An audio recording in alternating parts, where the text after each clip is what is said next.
Hello dear students, welcome to ECE Academy Benefactor. In this class I will be explaining about multiple access techniques, definition and their types. Let us start the class. Multiple access technique is used to allow many mobile users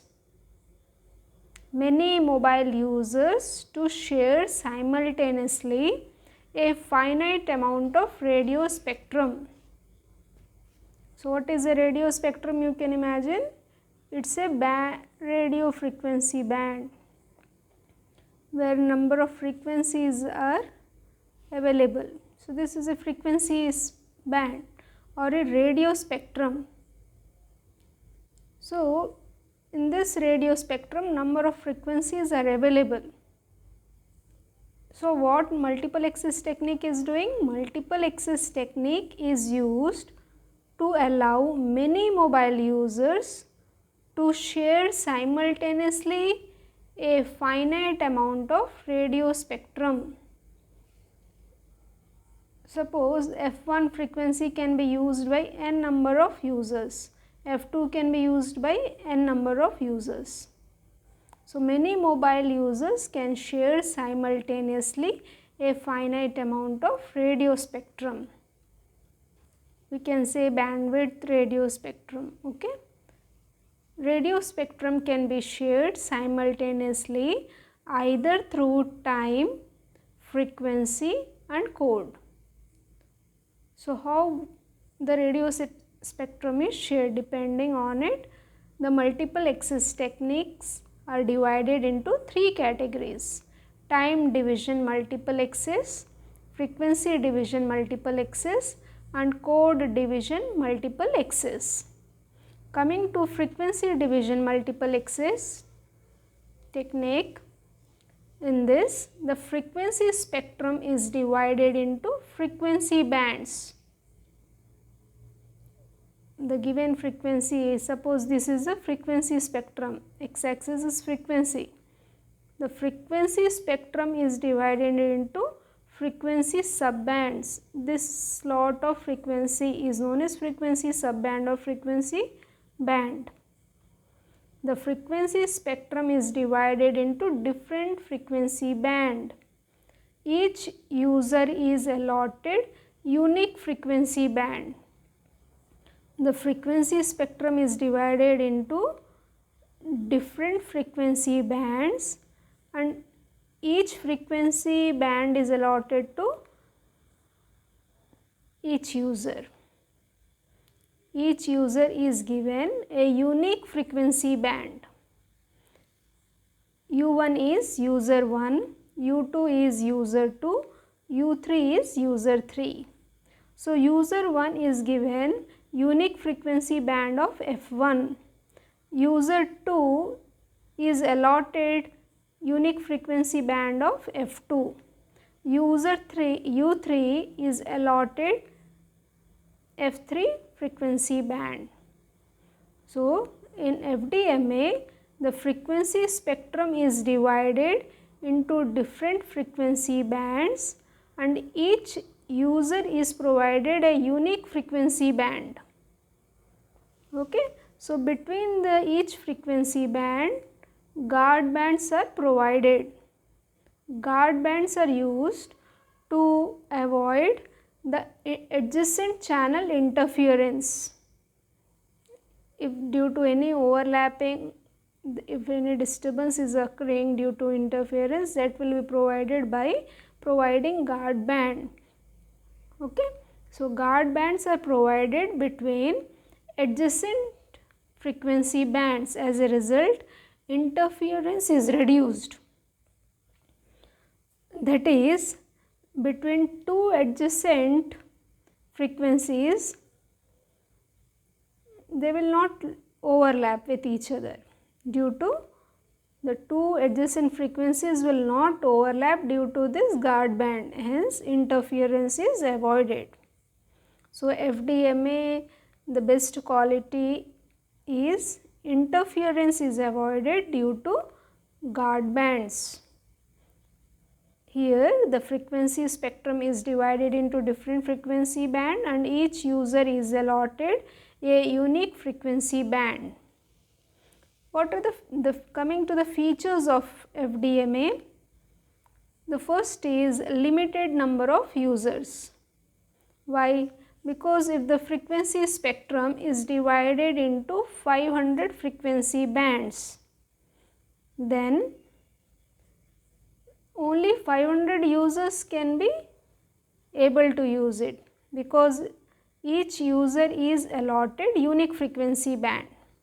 So, if the frequency spectrum is divided into 500 frequency subbands, then the number of users will be limited to 500.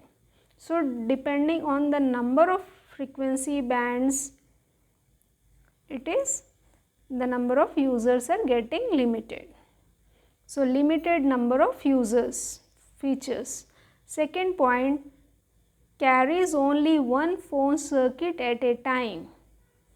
Carries only one phone circuit at a time because each user is allotted unique frequency band.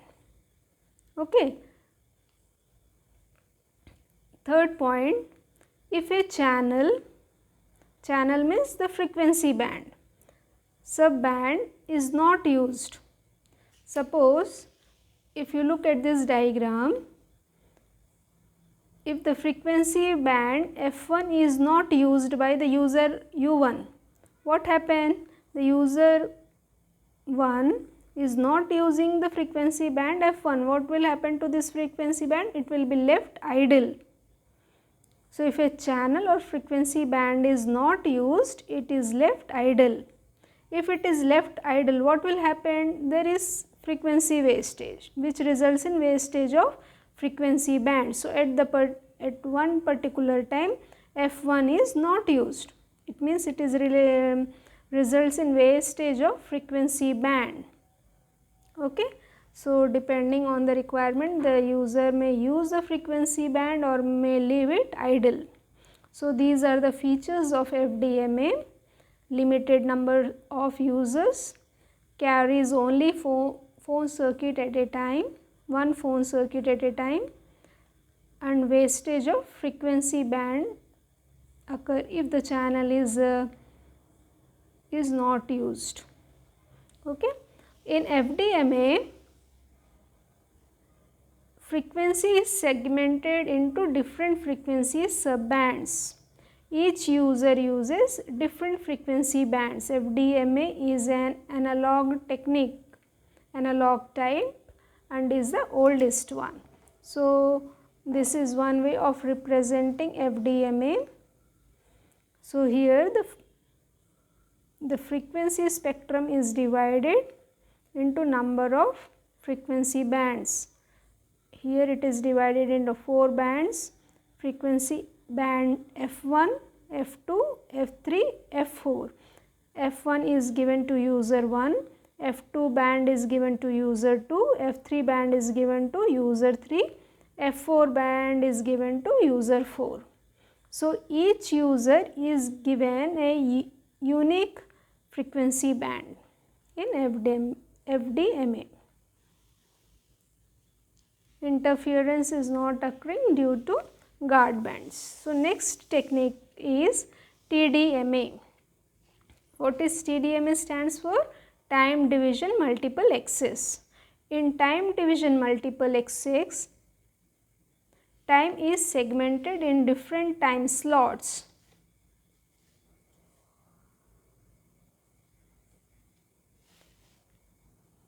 In each time slot, only one user is allowed to either transmit or receive.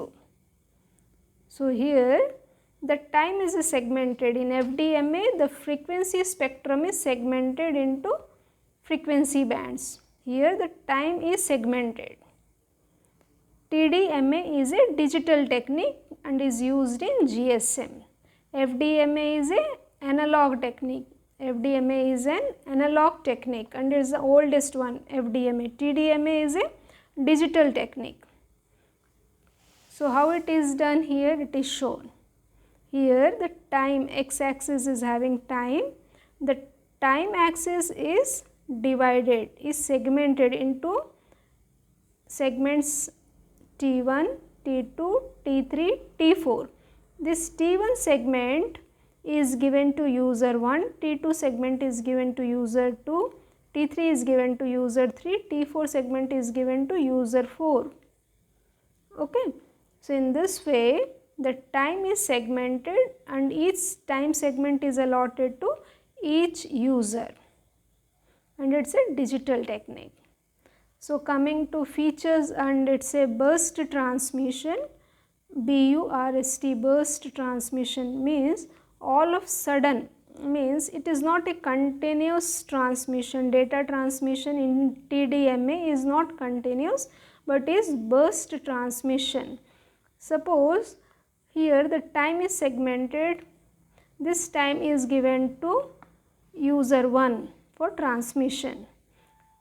This time slot T2 is allotted to U2, user 2, and the time slot T3 is allotted to U3. Now again a time slot T1 is allotted to user 1. So it will transmit some data here and the remaining data will be transmitted at this time slot. So data transmission is not continuous, it is occurring in burst mode. So data transmission is not continuous due to burst transmission. Coming into the more complex way of TDMA, it is, the division is done like this. The available spectrum, this is available spectrum, time versus frequency available spectrum is divided into narrow frequency bands, which in turn divided into number of time slots. So by doing this type of arrangement, this is time T1, time slot T1, but in this T1 also the frequency division is done. By this the channel capacity is increasing. Okay. So what are the features of TDMA?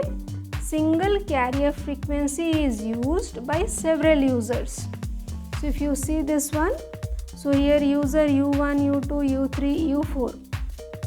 So single carrier frequency, they are able to use frequencies, single carrier frequency, excuse me, single carrier frequency is used by several users. Duplexers are not required due to different time slots. Duplexer means two-way communication. So here two-way communication is not used, so duplexers are not required due to different time slots. Data transmission is not continuous due to burst transmission. So here is a quick review of TDMA and FDMA.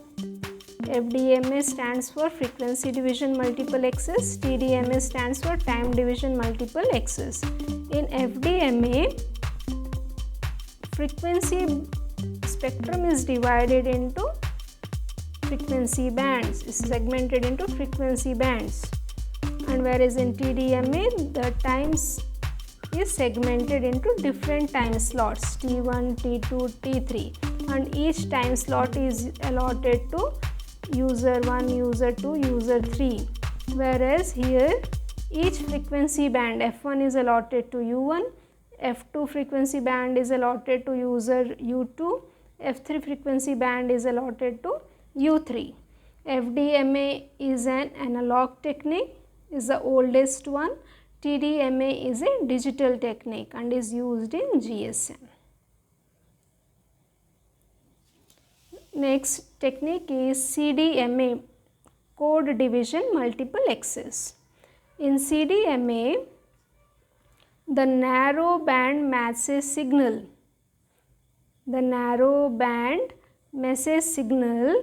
that is the message signal which is transmitting from one cell to another, the narrow band message signal, one station to the next which is transmitting the message signal, which will be narrow band. In CDMA, the narrow band message signal is multiplied by a very large signal called spreading signal. The narrow band message signal is multiplied by a very large signal called spreading signal, or the spreading signal is also known as code. So the narrow band message signal is multiplied by a code. Codes are used across frequency spectrum. The spreading signal, what is a code? The spreading signal is a code. The spreading signal is a pseudo noise code sequence that is generally in terms of ones and zeros there may be, or in an analog form also. The spreading signal is a pseudo noise code sequence that has the order of magnitude greater than that the data rate of the message. In CDMA, each user has its own unique code. In TDMA, each user is given a unique time slot. In FDMA, each user is given unique frequency band. In CDMA, each user has its own unique code, and all users uses same carrier frequency and transmits simultaneously. CDMA provides good protection against interference. So in CDMA, no guard bands are required. Guard bands are not required as in FDMA, because in FDMA the inter-channel interference may occur. Adjacent channel interference may occur, so guard bands are provided. In CDMA, no guard bands are provided. Due to unique code given to each user, interference is also protected. So CDMA provides secured communication due to prevention or protection against interference due to unique code given to each user. So here is a diagrammatic representation, frequency versus time. So here the user U1 is given a code C1, user U2 is given the code C2, user U3 is given the code C3. Likewise, the nth user UN user is given the code CN. Okay, so each user is given a unique code. For example, 4 stations are there and they want to use a single channel. Channel is nothing but a radio spectrum or a single channel for communication. In this single channel, 4 stations want to transmit their data or the message signal. Okay, so let us say the station 1 code is C1 and its message signal or the data is D1. So in CDMA, what will happen? This message signal is multiplied by the code. So C1 dot D1. The station 2 code is C2. Its data is D2. So C2 dot D2. Station 3 C3. The code is C3 multiplied with its data D3. Station 4 code is C4 D4. So each station code and data are multiplied, and these 4 are to be transmitted in a single channel. So how they are propagating in the single channel? They will be added up. C1 D1 plus C2 D2 plus C3 D3 plus C4 D4.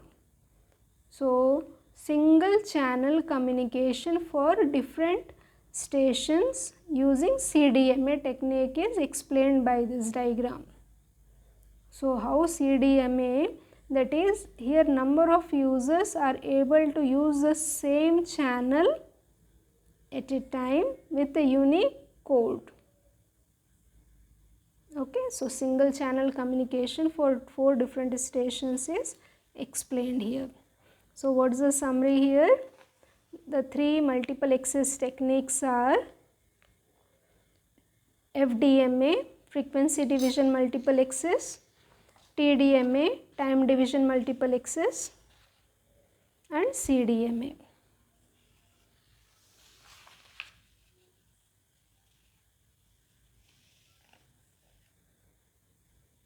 In TDMA time is segmented. In FDMA frequency spectrum is segmented, and in CDMA each user is given a unique code. So in TDMA each user is given a unique time slot.